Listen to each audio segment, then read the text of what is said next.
and I'm happy to be moderating this. I hope that, so I am going to play the role of the lay African, the business person on the street, our parents in the rural communities. So I am representing them here. Okay. Sorry, please, for the breaking transmission. We have some other people that are joining us via Zoom. It was just brought to my notice. So please, joining us via Zoom is the Chief Technical Advisor of the AFTA Secretariat, Mr. Prudence Sabahizi. A round of applause for him. And we also have Dr. Cindy Zemura. She's the CEO of Southern Africa Embrace Foundation. A round of applause for her. We also have Joyce Williams, who is the founder of the Armour Williams Foundation. A round of applause for her. So they will be joining us via Zoom. If they're asked a question, it will be projected on the television and they will be part of us. Thank you. Thank you very much. Is it possible, technical crew, is it possible for us to have the CV this way so that when they respond, the monitor, so that we here can as well see them? Thank you. So as I was saying, I am the representative of the people that this agreement was created for. So I'm going to be asking questions I'm going to drive the conversation from that perspective. And I'm going to start straight up with the representative of Mr. Francis. What is the African Continental Free Trade Area? Is it a physical market space? What does it mean? Why should I care as a layperson here in Nigeria or anywhere in Africa? Okay, thank you very much. My name is Peter Nwabogo, and I'm representing the Secretary of the National Action Committee for AFCFTA in Nigeria. He's unavoidably absent. Okay, so the AFCFTA, as we see it, or putting it down to the layman's language, is an agreement that makes Africa one big country.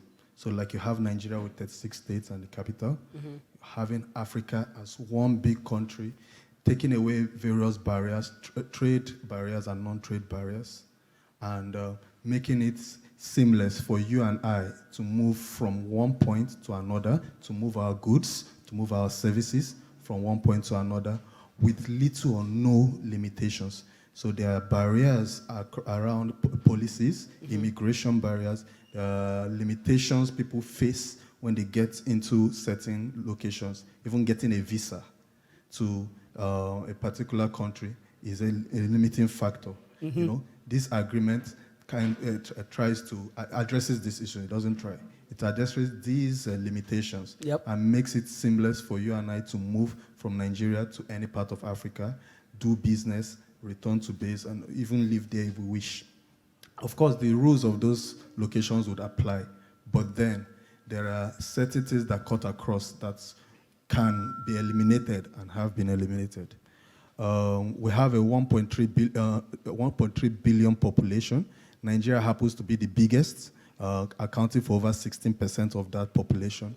So that makes us a target as a country, because if you can, in one block, get 200 million plus people, then why go to a place that has just 16 million? So we are a target, but then there's an advantage that comes with that. Our population helps us to say, okay, we have labor. Sadly, I can't say that the 200 million people are skilled, but at least there is room to upscale. There's room to develop our capacity to meet certain standards that can help us produce, that can help us render services. So as a Nigerian, we all should be interested in this because it's to our benefit. It is for us, by us. It's to our benefit. It helps us to develop ourselves, to industrialize, to have economic liberation. I like the caption of this, A Journey to Africa's Financial Independence. It starts with you and I. So if this presents us with an opportunity to get to different locations with little or no limitations, then what are we waiting for? We're talking about... Hey, let me come in. Here's a follow-up question to that. I hear you talk about the numbers, the population of the African market. And then in the futures report by after, there's so much emphasis on the creating market for Africa, made in Africa product. So my follow-up question is, what constitutes a made in Africa product? We of course see, for instance, I'm wearing native, we call this the native wear. Does this qualify as an African product because it projects African culture? Or what are the ingredients, what are the things, the criteria by which a product gets judged as made in Africa? Okay, thank you. Okay, so there's, under the agreement, there's something called the rules of origin, and it rides on local content. So for instance, yes, we'll call your attire or my attire native in the way Nigerians will say it, I'm wearing native. Mm-hmm. But the truth is, how much of what you're wearing is coming from Nigeria? If the textile is imported from China, for instance, it means it's not a Nigerian product, because the bulk of what you're wearing is out of the continent, and out of Nigeria and out of the continent. So it doesn't even qualify for an African product. Mm-hmm. So the rules of origin has certain criteria across various products. So you have to meet, so for instance, for automobile, you have to meet certain percentage of that product, of that car being made from Nigeria. So if you have the engine, you have plastics, you have the leather, if a combination of those things give you at least 60, 50, 70% of the car, then it can be considered as eligible under the rules of origin for made in Nigeria or made in African product. There is also room for collaboration. Mm-hmm. So two countries could collaborate to make one car. You know, you bring the bring the engine from Ghana, bring the leather, bring the plastic. Today we have Innocent producing plastics in Enugu. We have the Kano leather cluster doing a lot of leather. We've seen our leather being used by international brands to produce things and send it back to us. Mm-hmm. You know, so we have these things. We have this local content. If we're able to collaborate and produce cars that meet the rules of origin criteria, then it's a Nigerian product. In the absence of that, it's not a Nigerian product. That it was sewn, that this attire was sewn by my tailor in Wuse, does not make it a made in Nigeria product. Thank you very much. I'll come to you, Ms. Archie. As an SME person, I'm wondering why this agreement excites you, seeing as there have been several other agreements in the past. I think correct me if I'm wrong, from 1980, there have been several agreements about unifying the African market. So what's different about this? Why are you excited? Why should any other SME person in Africa be excited about this? I was opportune to be in Accra, and we found out about the countries that had ratified about the AFTA. And being an SME, we trade. It's basically what we do. We take our products across different African countries, and I've been opportune to do that ever since I was small. Following the steps of my grandmother, we follow the trans-Saharan route. We start our journey from Kafanchan. I'm from Kafanchan. There's this Chad fisherman. We make the dawa, fill up the coach, take it to Maiduguri. We sell it to the Jukun men who are from Taraba, but they are actually the fishermen in Lake Chad. Then we stay there for a month, sell off the dawa. Maybe when it's just 10 bags, we start buying other things. But we don't stop at Maiduguri. We go all the way to Khartoum.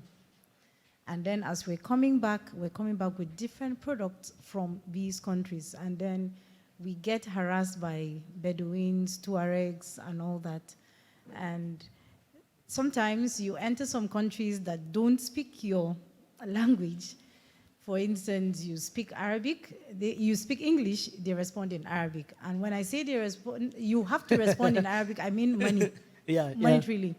And then sometimes if you're taking products there's these beans we do.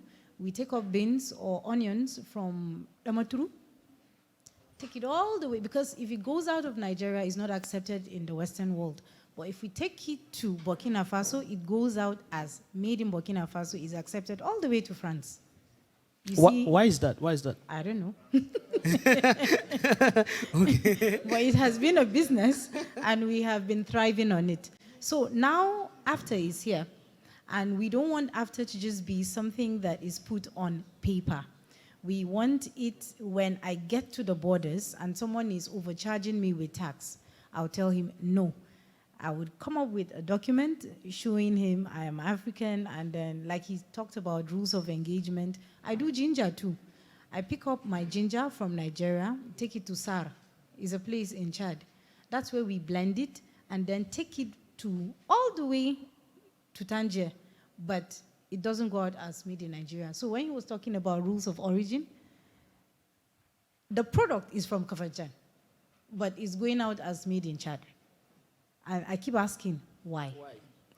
These are questions that policymakers should start looking into. Because those who set the rules for export and all the drama have never exported even a broom. They just copy and paste and don't domesticate. So we need to narrow it down to our style for Africa by Africans, where I can just move through. I can tell you all the routes I've gone by road. You live through Calabar all the way to Gabon, Central African Republic, Dawi. I've seen how diamonds are smuggled through goats across the equator. We've seen all of that. So after now, to me, I don't have to go through the unconventional method of export, where we call it unconventional because we want to give it a finesse, but it's actually smuggling.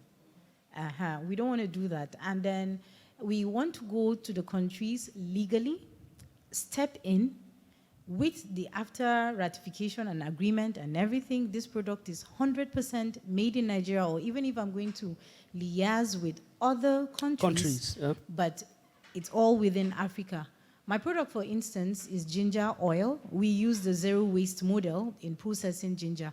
You give me ginger, 1 bag, I break it down to like 20 different things for you.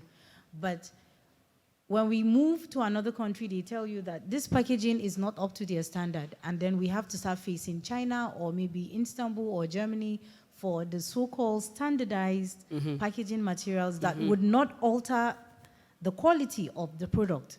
So like he said, I could buy my bottles from maybe Namibia, then ship it in, package everything I have to do, and then take it to the other end of Africa. So after is to my advantage because I can confidently walk into different countries, take made in Nigeria products, they will sit perfectly on the shelves of supermarkets as made in Nigeria before we even move up to the level of made in Africa. Made in Africa. So yes. I see why you're excited about this. However, you said something that has been on my mind since I read the after document.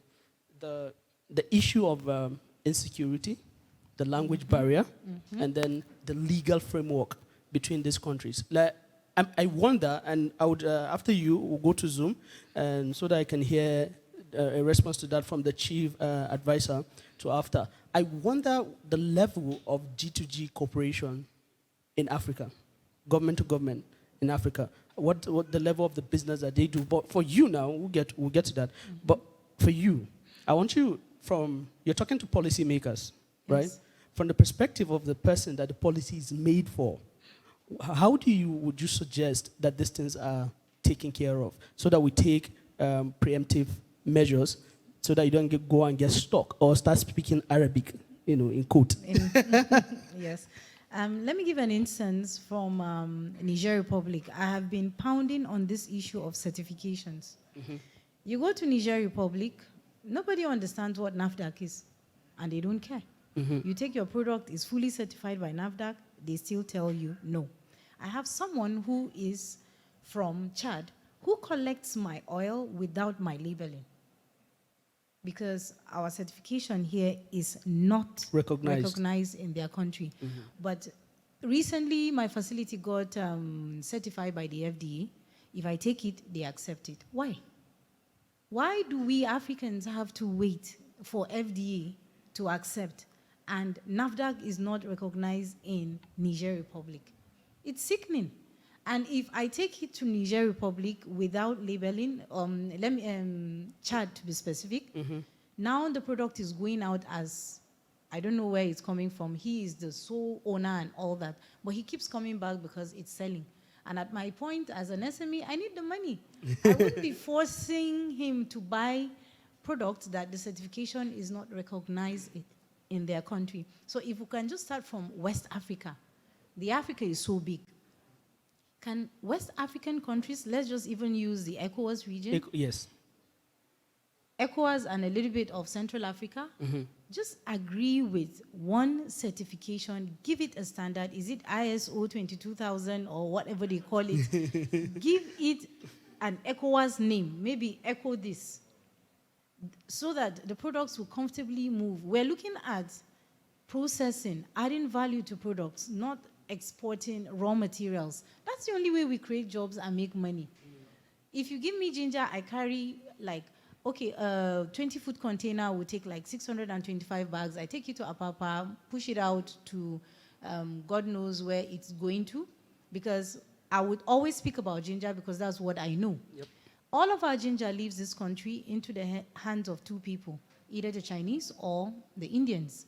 And they mix it up with this, take it to the Netherlands, and it's no longer made in Nigeria because their ginger is not as potent as ours. So if you take that, have you realized that you have lost close to 100 jobs? Yep. If I was minister of I don't know what, anybody taking any raw material to Apapa would stop him, fine him. You are only allowed to take processed products out as export. Ms. Achi, I would come back to you. I will come back to you on that. Let's go to Zoom. I would like the chief advisor to respond to a little bit of what Ms. Achi here said. Especially, I'm thinking taxation. You know, beside certification, I'm thinking taxation. What's the framework for that? And then the idea for working together to create the Africa that we want, for me, transcends the issue of the single market. But since our focus for now, for the sake of this conversation, the context is the single market. Is this, and she mentioned the issue of currency, is this in any way related with the drive by some of our greats for a united Africa? Are we going to have, is there a single currency in view in the plan for this trade area? Yeah, thank you. Thank you very much. Let me start first by thanking those who have preceded me for the context which they have set, especially David and his team for the good, wonderful film which he has projected on the FCFTA implementation. But I'm also quite impressed by the previous speaker because she's sharing with us the practical experience on the ground. And I think this is something to appreciate and see how to support small and medium enterprises to reap the benefits of the FCFTA market. Yes, there is a lot that has been done, especially by governments when they negotiated this agreement to come up with this common framework, this common trade policy for the continent is a great achievement because you can imagine if each and every country in Africa has its own policy on trade, what difficulties would business people have to go through if they have to make their product cross the borders. So the FCFTA, the way it has been defined, is a consolidated market of all those countries. But the main purpose of that consolidated market of 1.3 billion people is not just a big market, but it's also to make sure that we harmonize our laws, we harmonize our trade-related laws, we harmonize our procedures, we make it easier for goods and services to cross the border, and we also make it easier for business people to move across the continent. So the level of cooperation started when countries came together to negotiate this kind of framework. but the level of cooperation will also continue throughout the implementation process. It makes it easier for customs authorities from one country to speak to each other when they are talking about the same common trade policy. I give you one example.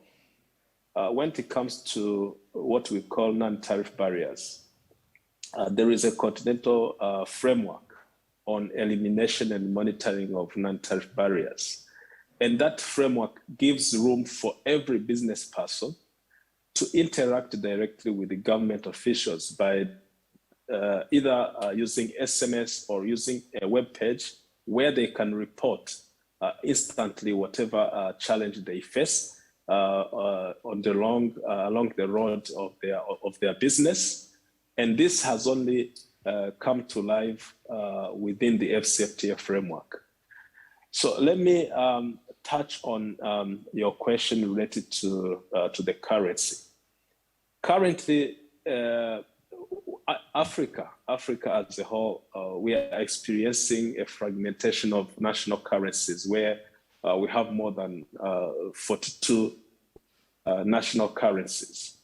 And this makes it very difficult and complicated and costly to trade amongst ourselves because researchers have estimated that countries using the same currency can trade at more than 200% more than if they were using two different currencies. So it means that if Africa was using one common currency, our intra-African trade could have multiplied by 200%. So I find it quite important to start thinking about how Africa can come up with one common currency. We also know that these for two currencies are not necessarily convertible to each other. When you want to convert Naira to, let's say, shilling, you have to convert Naira to US dollar and then convert the US dollar back to Kenyan shilling for a Nigerian trader to transact with a Kenyan trader.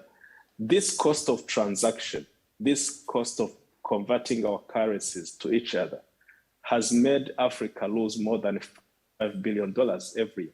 Again, this is a serious challenge when it comes to the business people. So we think it's high time. Africa has created a market. The market is available. We are trying to implement it, but there's more to be done to make that market benefit the business people, especially coming up with a common currency. That one is one serious recommendation which we can make.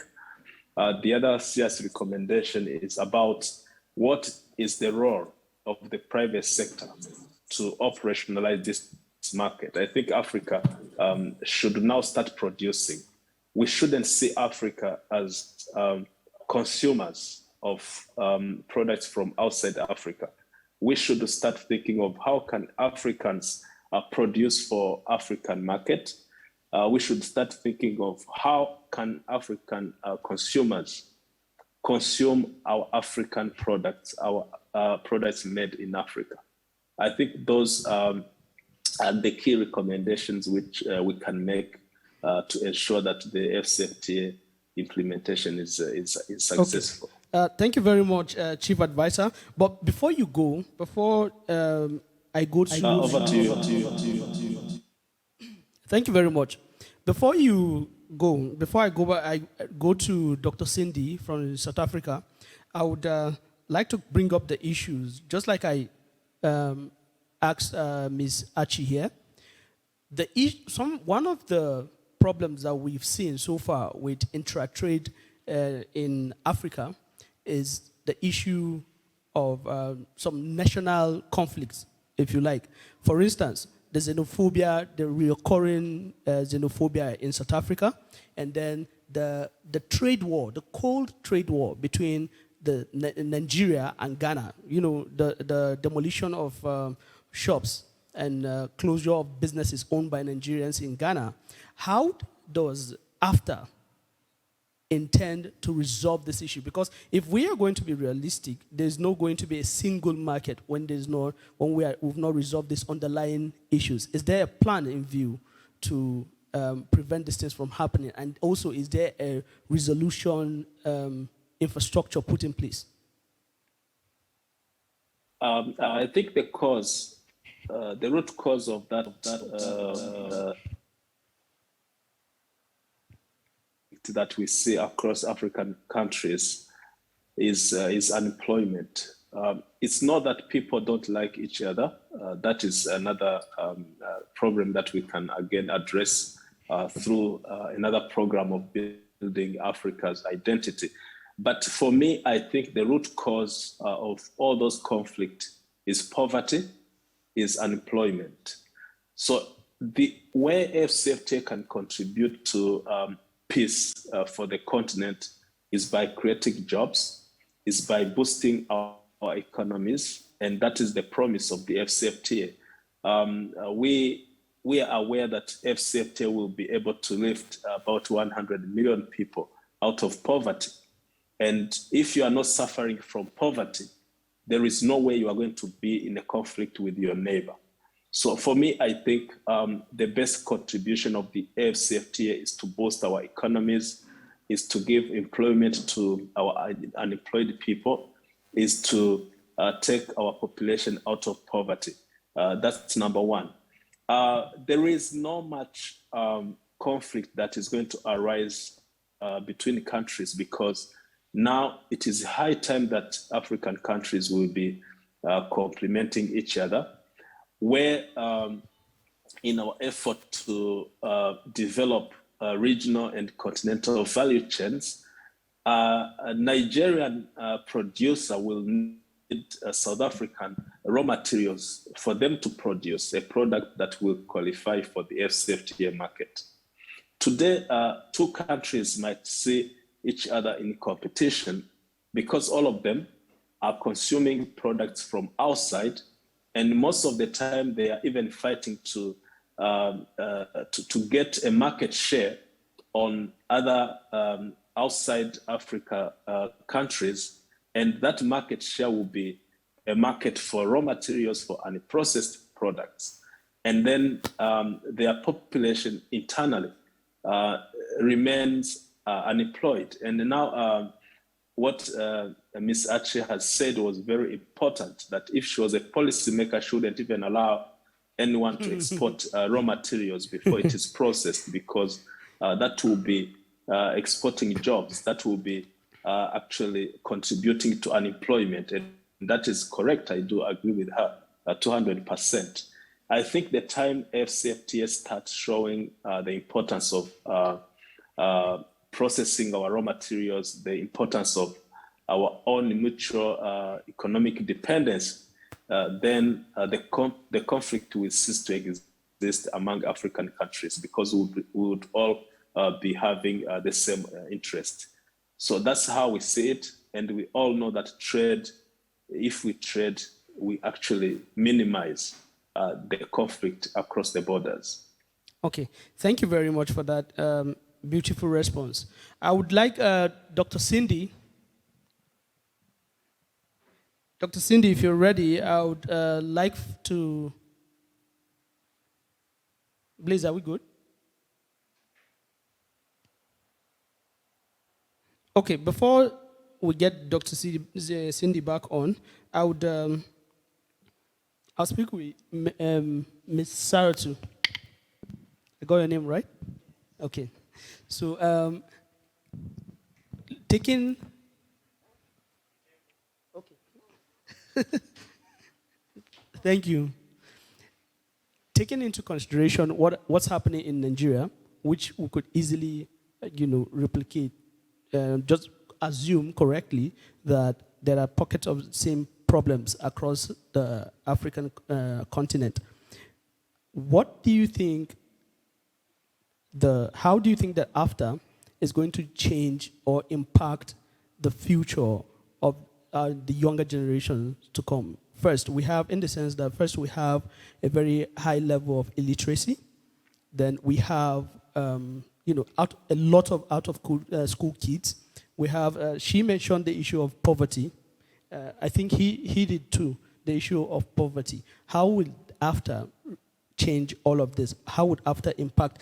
I see it from a two-way angle. It's either that mass, the novel idea, the after is, or that idea translates helps into a tool that will help us get out of this problem. How do you see after playing the critical role of getting Africa out of this quagmire? Okay. Good evening, everybody. For me, I've been passionate about the AFTA agreement since I heard about it, because you were saying something that you are speaking the minds of the people. I am the people. You are speaking their mind. Me, I am the people. And I advocate particularly for women entrepreneurs. Oh. So that's my core area. And for the younger generation, I think this agreement is a fantastic one if it will work, because talk is cheap. Yep. So, and we do a lot of talking. I want to see these policies be implemented, and we see it. And if it can happen, I'm telling you, the younger generation do not need to japa anywhere again. Because the money is right in their hands. There's money flowing on the street of Nigeria, of Africa. You just need to see it and pick it up. Honestly, you don't need to go anywhere and wash plates. You don't need to go anywhere and go and stand hours. You can't even live a luxurious life. You don't need that because we have the wealth. So after agreement is going to be a very good one for the younger generation if it will be implemented very well. Very well, I mean very well. And they removed all the bottlenecks, all the barriers, they do the advocacy well, they do the sensitization well.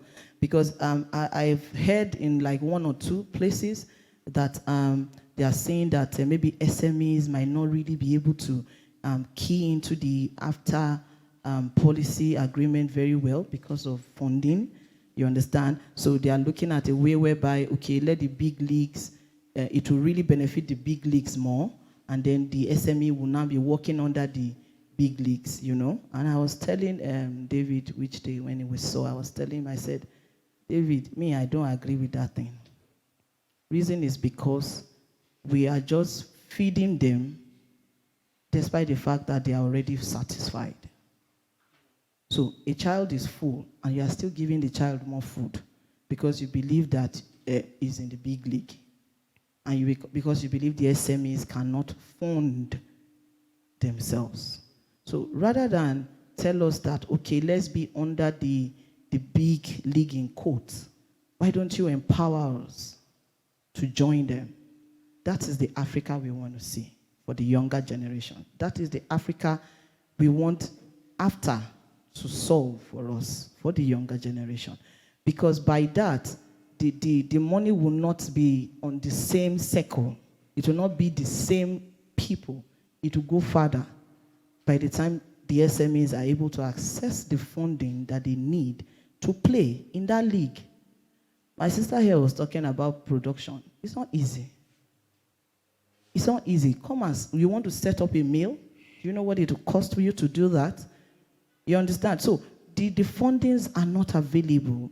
And even when it's not that the money is not there, but the bottleneck to access the funding is something else. So if AFTA can actually, look into all of these small things and then really empower the SMEs to be the one to take advantage of this thing, because they are the ones that have the highest population. All these big leagues just make up maybe 10%. The SMEs makes up the larger percent. So if you can actually empower them and give them the access to what we want, then the money we really, and the empowerment, the financial inclusion, the financial breakthrough that we are really looking for will happen. If not, if we just let the 10% have it, then it will not go anywhere. We'll still be looking for a way out. So since you are the people, how do you see that? I have a friend here whose mother sell a lot of construction materials. So let's assume she wants to go into, because we talk about the rules of origin.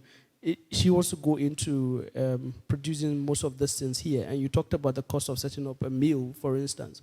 So what are the things that you think that the national governments that have ratified the AFTA, what are the things that they should put in place to encourage the people to actually produce those materials indigenously? Starting, for instance, with our native wares. Yep.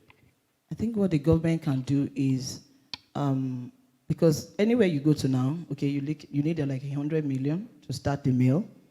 Then they are telling you to bring a collateral that is at least 3 times 3 of what you want.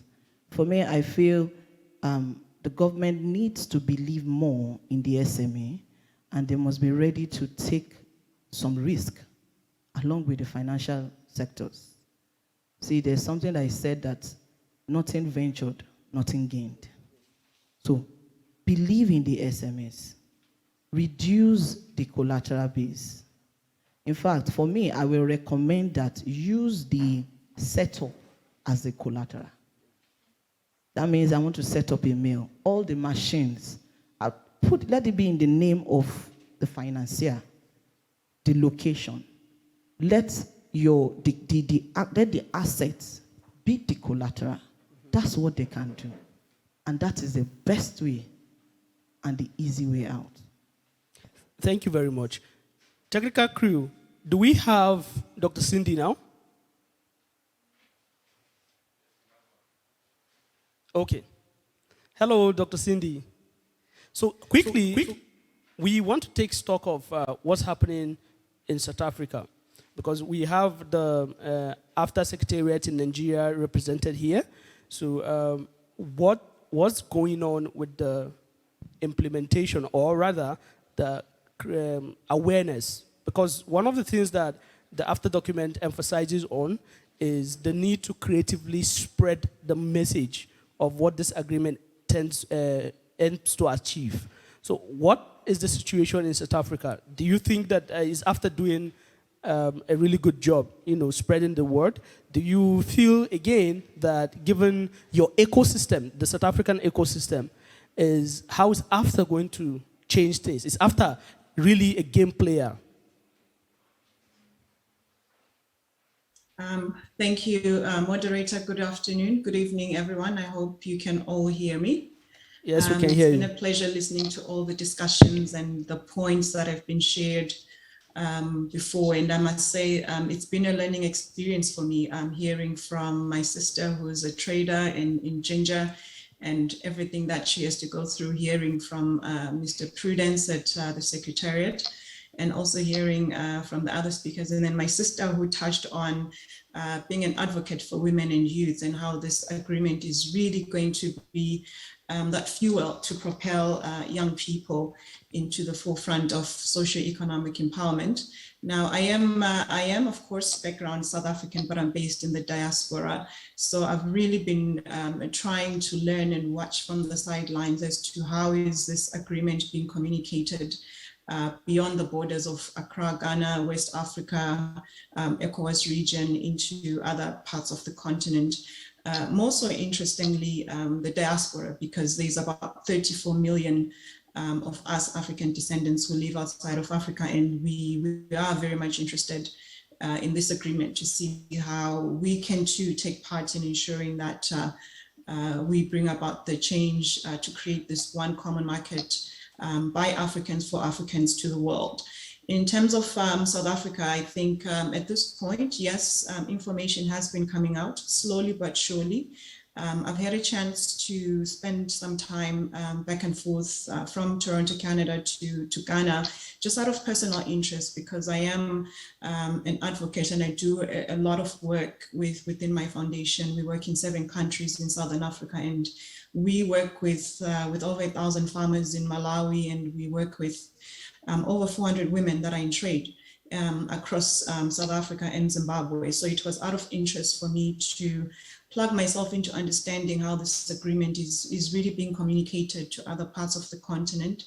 I must say, just out of knowledge from just a bit of what I've been getting since my first visit to the Secretariat in February of this year, and having gone back and forth, I've had time to even sit down with Chief at the Secretariat. I've had a chance to meet the Secretary General. I've had a chance to meet a few of the other people that are in the office. And really my focus has been how is not only just on communication, but what are some of the things that are being put in place to ensure that there's just one common place where the communication can be sent on, because we live in a technology, in a high technology world. And as my sister said before, we want young people, especially them and women, to be the huge benefactors of the AFTA agreement. And I've really been trying to find out how this can be emphasized, because there is information, yes, about the agreement in South Africa, in Southern Africa, but I can bet you a lot of people are not really sure how this agreement is going to work, or what the AFTA Secretariat is all about in the first place. Unless if you are involved in trade, but also not only just involved in trade as a small or medium enterprise, but being one of the big players who's pumping money, who's interested in making money, who's already doing cross-border trading, then they know about the AFTA, but they're also waiting to hear exactly how the AFTA is going to be of benefit to them, how they can take advantage of trading from South Africa all across that region to other regions, to the other 5 regions in the continent, and the 6th region, which is the diaspora. And so I truly believe that there's still a lot of work that still needs to be done in the sense of communicating what this agreement is all about, how it is going to serve the people of our beautiful continent, and especially for women, because women make up the largest number of those that are in trade. But they also make up the highest number, along with young people that are marginalized. But I believe that there's a track of work that's currently being done in the sense of most of the intergovernmental offices that are represented in South Africa have started picking up on the AFTA, particularly because they are concerned about the socio-economic empowerment of women and young people. We recently had the IATF that ran in Durban from November 15 to 21, and it was really amazing to see thousands and thousands of people from around the world descend into Durban to learn more about trade within Africa and beyond. And so I think, I hope that from the prospect of the things that were shared and discussed, we will have lessons learned as to how can we move forward. I personally would like to see how the Secretariat is opening up the channels for communication for everyone to be able to reach them easily without having to go through the gatekeepers, having to go through the hierarchy of different levels to understand how this agreement is really going to serve us. Thank you. Thank you very much, Dr. Cindy. I wish that we had a lot of time to continue the conversation, but before we wrap up, I would like to, is Ms. Joyce available? Yeah? Okay, technical crew. Hello, Ms. Joyce. So, quickly, I can't hear, we can't hear technical crew. How audio? Hello. Okay. So, Ms. Joy, I would like, you do a lot of work with SMEs, I understand. So quickly, briefly too, I would like for you to speak on the investment aspect, because just like the Chief Advisor said, and the AFTA Secretariat here in Nigeria mentioned, the private sector has a lot to do. And we just talked about, with Ms. Saratu, about the capital, how capital intensive production is. So from your perspective, how do you think investors, in terms of both personal investor, private investors, and then from the aspect of grants, government and multinationals, what do we need to do to get this right? How do we raise the money so that we can meet up with the 80%? Because I would love to wear a native that is actually native. Okay, thank you for the question. And again, congratulations to David and all the crew for the amazing work that they've done. But I think that when it comes to financing and having access to capital, one of the things that we need to look at on the continent is we have several businesses that are in the informal sector. They are not registered. So I've had a chance to speak with a lot of business owners, and sometimes they cannot tell you what they have in inventory, what they make every month, what are their losses. So we need to work on those areas as well to structure our businesses so that we know our profits, we know our losses, we have a financial statements that we can present to investors. We know what our inventories are, because inventories can act as collateral in financing as well. So I think that for a lot of businesses on the continent, because we go, we come, we don't keep receipts.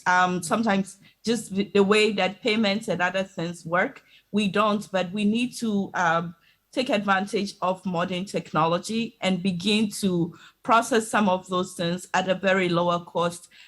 The business environment, the registration should not be a burden for SMEs. So private sector and public sector needs to work together to reduce the cost of registration and the time that it takes for businesses to actually register. It should be something that with modern technology should be able to accomplish within 24 to 72 hours.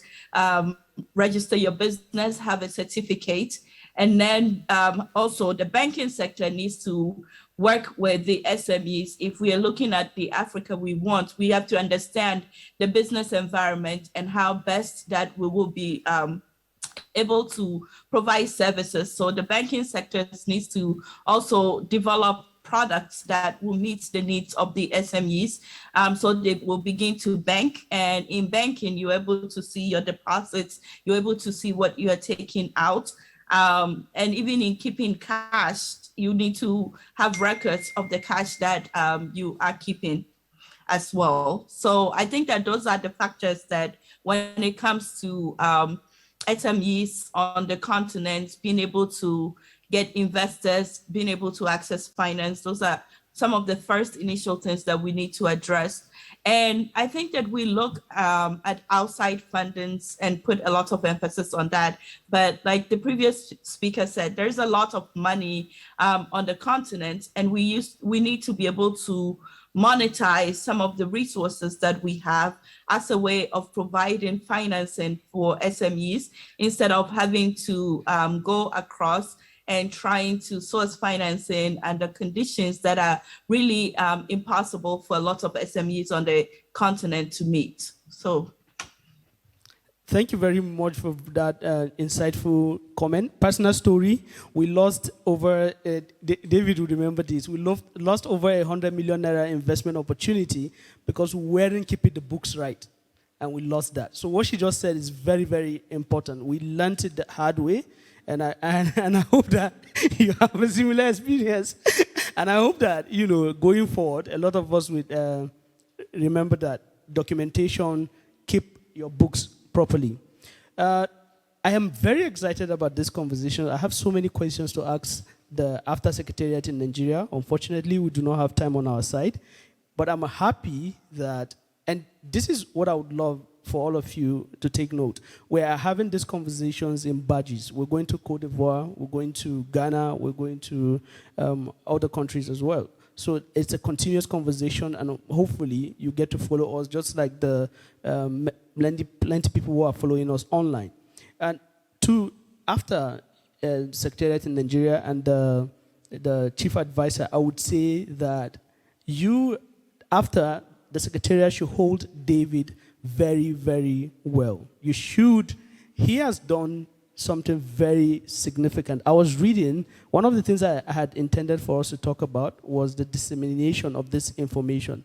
There are lots of beautiful policies that across the continent that remain on papers, and implementation becomes a problem because the people that those policies are made for do not understand what the policy is about. And what David is doing is to take these policies, the after agreement from paper, and then take it to the street to the ordinary person.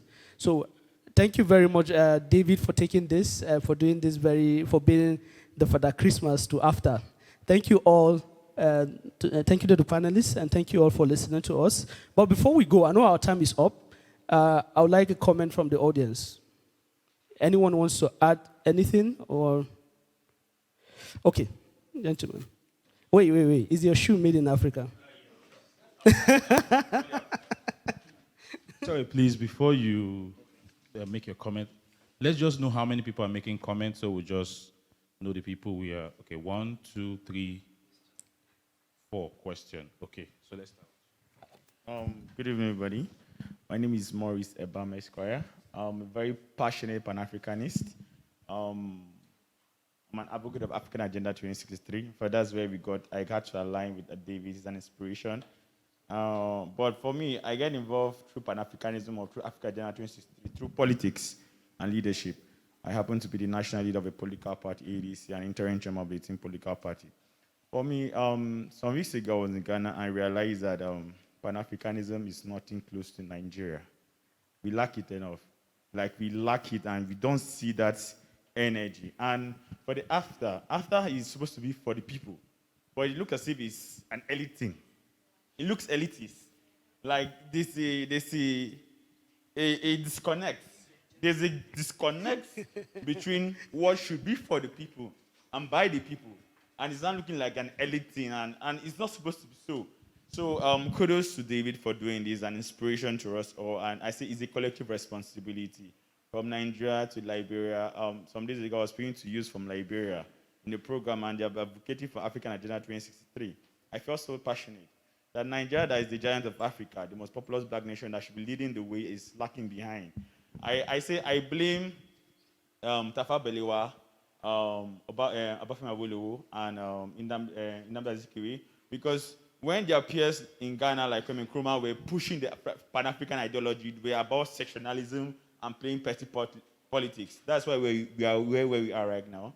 So kudos to Nigerian youth, kudos to David for leading the pack and inspiring us. God bless Nigeria. Thank you very much. Okay. Distinguished ladies and gentlemen, Bello Yusuf Payuko is my name. I must thank David Akara. I've never seen him before in my life, but it was through social media I get to know him today, where he started chatting me that he wants my presence in this particular event. And when I go through his write-up, I discover my childhood friend will be the moderator, DJ Down, where we did primary school together, and I'm happy seeing him moving around the world. Going straight to the question, my sister was discussing about trading, ethnicity, and I actually want to know, in everything you do, there are challenges, and you must look for a way of overcoming that challenges. So how do you overcome the challenges of trading between G to G, where you have different ethnicity? For instance, you are transacting with China and you don't understand their language, you as a Nigerian. So how do you overcome such challenges and the way forward to promote your trading? That's my question. Thank you very much. All right. Can we just... No. What we'll do, you note the question.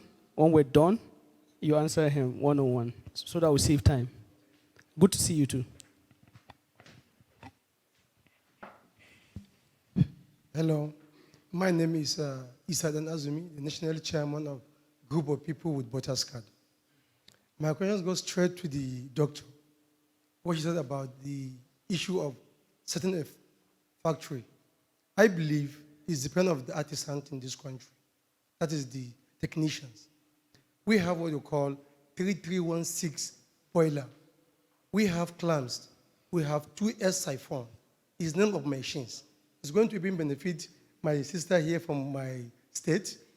I believe the same this bottle you see, this bottle water, the 3/6 cost machine cost 12 million naira. 8 million, 10 million. It depends on your capacity. I'm going to the point that they said, you said a factory like 100 million naira. If you have a 36 million naira, you can set a factory. It depends on the way you want it.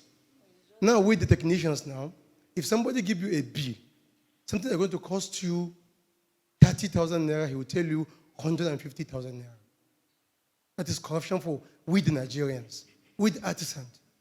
We are so bad to ourselves and cleanse those who have the passion to set a factory. They cannot be able to do it. We have local machines that are called clam.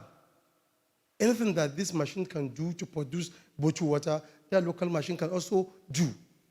The siphon I'm talking about is the heat, is the same place you have produced yogurt, asking closed.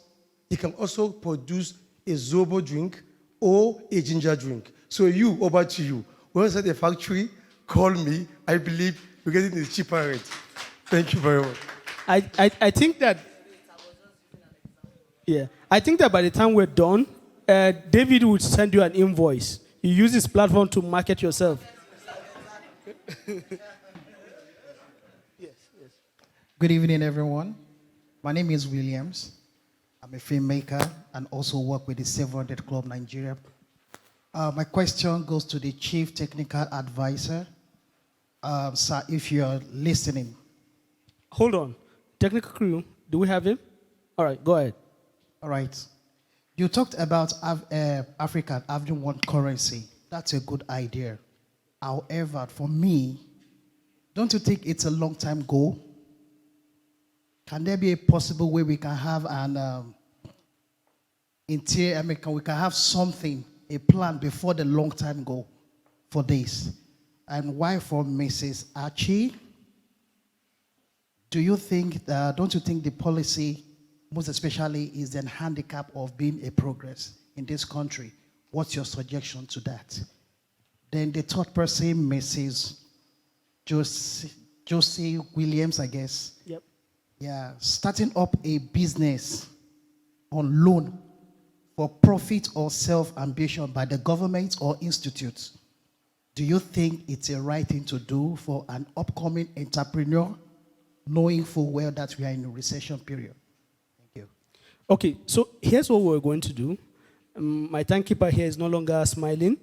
So would allow the chief advisor respond since he's not here. She has taken note of your question. When we're done, she will also respond to you in private. Do we have the chief advisor?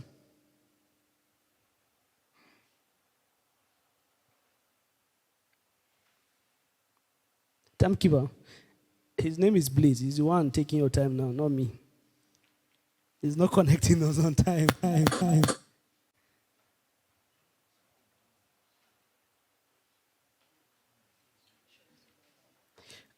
But is he still online? He's muted. Okay. Oh, he's trying to unmute. Oh, okay. Chief Advisor, please unmute yourself. We're waiting for you. Mr. Advisor, unmute. Yes?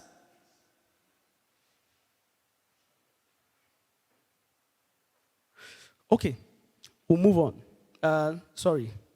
We'll probably get you his email address so you could email him the question.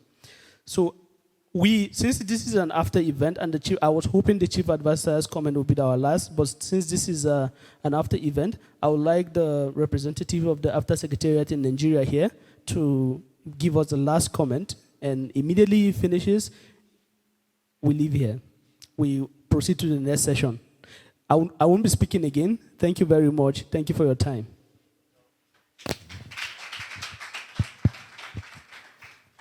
Thank you very much.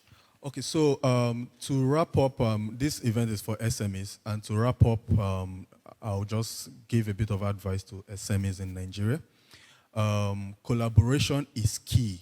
We're looking at a very big market, $2.6 trillion in GDP. We need to collaborate to be able to leverage that market. and also structure. One of the speakers talked about structure. To access finance, like we've identified it as a challenge for SMEs, you need to be structured. You need to have certain things in place. So again, we all have to try and put in place the necessary structure. Have your audited papers, have some SMEs are not even banked. And then the bedrock of every economy rides on SMEs. 96% of registered businesses in Nigeria are SMEs. But then you find a situation where only about 65% of them are able to access finance. So structure is very critical. Then I would like to also say that to leverage the AFCFTA, SMEs need to look critically at things that other African economies need, not things that you have in your backyard or things that you think you can do. Look critically at things that other African economies need and look at the value chain. So we look at Shea's done ginger. There are things like cocoa. We export cocoa beans worth $700 million. However, if you go down the value chain a bit, you would see a $6 billion market just from grinding cocoa into powder and pushing it to Africa, not to the world. So you see that there's more money when you go down the value chain. We need to also explore that. Thank you very much. Thank you very much to our panelists, to our moderators. Please, a round of applause as they go back to their seats. I believe we'll...